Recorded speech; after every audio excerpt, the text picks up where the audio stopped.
The Love Song of J. Alfred Prufrock by T.S. Eliot.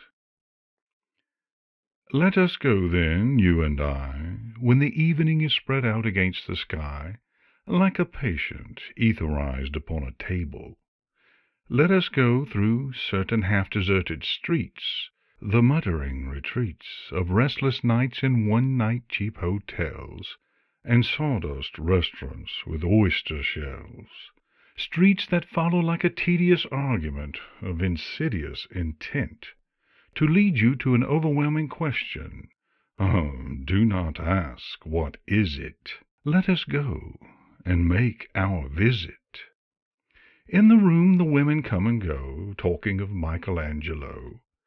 The yellow fog that rubs its back upon the window panes, the yellow smoke that rubs its muzzle on the window panes, licked its tongue into the corners of the evening, lingered upon the pools that stand in drains, let fall upon its back the soot that falls from chimneys, slipped by the terrace, made a sudden leap, and seeing that it was a soft October night, curled once about the house and fell asleep. And indeed there will be time for the yellow smoke that slides along the street, rubbing its back upon the window panes. There will be time to prepare a face to meet the faces that you meet. There will be time to murder and create, and time for all the works and days of hands that lift and drop a question on your plate.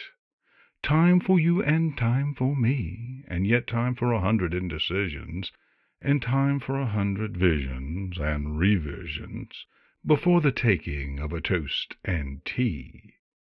In the room the women come and go, talking of Michelangelo. And indeed there will be time to wonder, do I dare? And do I dare? Time to turn back and descend the stair, with a bald spot in the middle of my hair. They will say, how his hair is growing thin. My morning coat, my collar mounting firmly to the chin, my necktie rich and modest, but asserted by a simple pin. They will say, but how his arms and legs are thin. Do I dare disturb the universe? In a minute there is time for decisions and revisions which a minute will reverse. For I have known them all already, known them all, have known the evenings, mornings, afternoons. I have measured out my life with coffee spoons. I know the voices dying with a dying fall beneath the music from a farther room. So, how should I presume?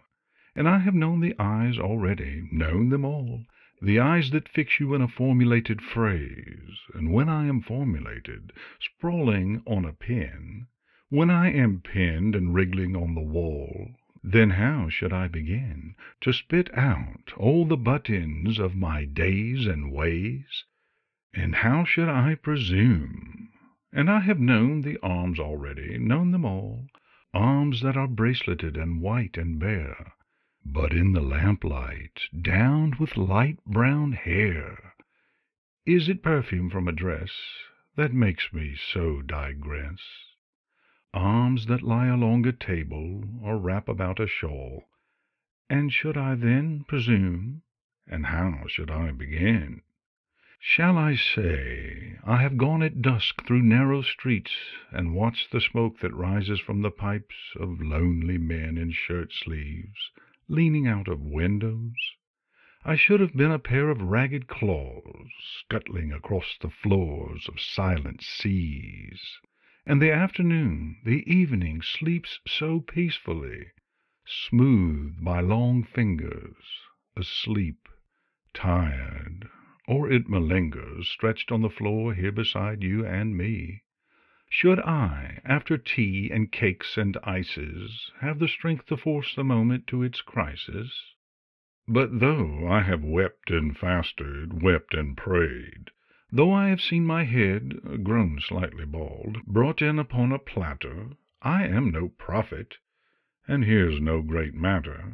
I have seen the moment of my greatness flicker, and I have seen the eternal footman hold my coat and snicker, and in short, I was afraid.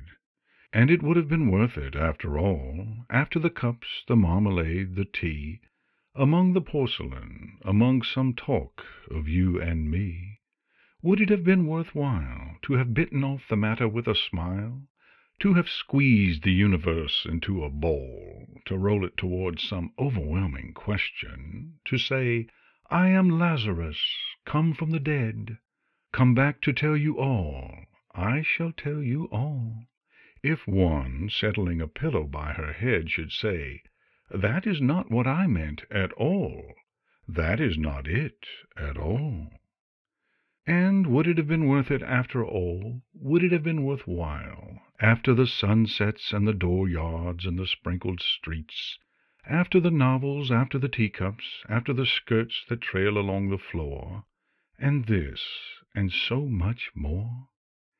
It is impossible to say just what I mean, but as if a magic lantern threw the nerves in patterns on a screen, would it have been worth while if one, settling a pillow or throwing off a shawl, and turning toward the window, should say, that is not it at all, that is not what I meant at all. No, I am not Prince Hamlet, nor was meant to be. Am an attendant lord, one that will do to swell a progress, start a scene or two, advise the prince, no doubt an easy tool, deferential, glad to be of use, politic, cautious, and meticulous, full of high sentence, but a bit obtuse, at times, indeed, almost ridiculous, almost, at times, the fool. I grow old, I grow old, I shall wear the bottoms of my trousers rolled. Shall I pop my hair behind? Do I dare to eat a peach? I shall wear white flannel trousers and walk upon the beach. I have heard the mermaids singing, each to each. I do not think that they will sing to me. I have seen them riding seaward on the waves, combing the white hair of the waves blown back, when the wind blows the water white and black. We have lingered in the chambers of the sea, by sea-girls wreathed with seaweed red and brown, till human voices wake us, and we drown.